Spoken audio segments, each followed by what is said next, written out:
saya Bagus Rizky Adriansyah dengan NIM 41519210062. Kali ini saya akan melakukan Q&A ya. Kalau gitu langsung saja dimulai. Yang pertama itu apa yang dimaksud dengan NLP? NLP atau Natural Language Processing dapat didefinisikan sebagai kemampuan suatu komputer untuk memproses bahasa baik lisan maupun tulisan yang digunakan oleh manusia dalam percakapan sehari-hari. Berikutnya, selain segmentasi teks, apa tantangan pengolahan data atau riset di bidang NLP? Yang pertama itu disambiguisasi makna kata. Banyak kata yang memiliki lebih dari satu makna, baik dalam bentuk homonim maupun polisemi. Yang kedua, ambiguitas sintaksis. Yang ketiga, masukan yang tak sempurna atau tak teratur. Dan yang terakhir, perturunan. Berikutnya, sebutkan contoh penerapan NLP pada aplikasi perangkat lunak. Aplikasi yang bisa dibuat di bidang ilmu NLP terbagi menjadi dua, yaitu text-based application dan dialogue-based application. Text-based application adalah segala macam aplikasi yang melakukan proses terhadap teks tertulis seperti misalnya dokumen, email, buku, dan sebagainya. Lalu dialogue based application idealnya melibatkan bahasa lisan atau pengenalan suara. Berikutnya, apa kegunaan library NLTK dan Sastrawi? NLTK digunakan untuk bekerja dengan permodelan teks. NLTK menyediakan alat yang baik mempersiapkan teks sebelum digunakan pada machine learning atau algoritma deep learning. Sastrawi digunakan untuk mengubah kata berimbuhan bahasa Indonesia menjadi bentuk dasarnya. Berikutnya, apa tujuan casefolding? Tujuan dari casefolding untuk mengubah semua huruf dalam dokumen menjadi huruf kecil. Hanya huruf A sampai Z yang diterima. Karakter selain huruf dihilangkan dan dianggap delimiter. Berikutnya, apa definisi dari tokenizing? Tokenizing adalah proses pemisahan teks menjadi potongan-potongan yang disebut sebagai token untuk kemudian dianalisa. Berikutnya, jelaskan tentang stop word dan berikan contohnya. Stop word adalah kata umum yang biasanya muncul dalam jumlah besar dan dianggap tidak memiliki makna. Contoh dalam bahasa Indonesia adalah yang, dan, di, dan lain-lain.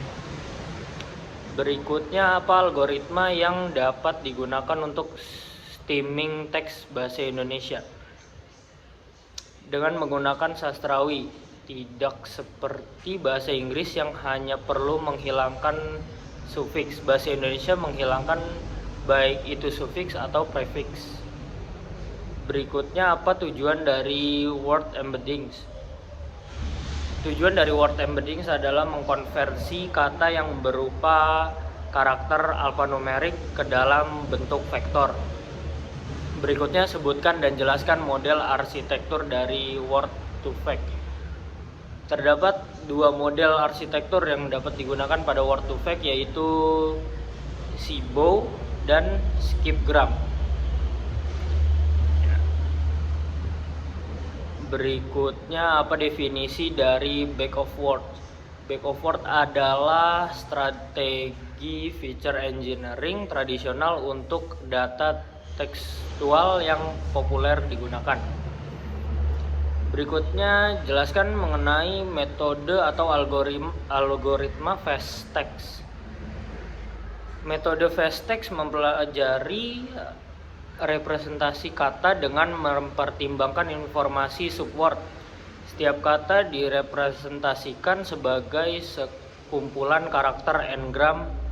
Dengan demikian dapat membantu menangkap arti kata-kata yang lebih pendek dan memungkinkan embedding untuk memahami sufiks dan prefiks dari kata. Berikutnya, apa yang dimaksud dengan n-gram?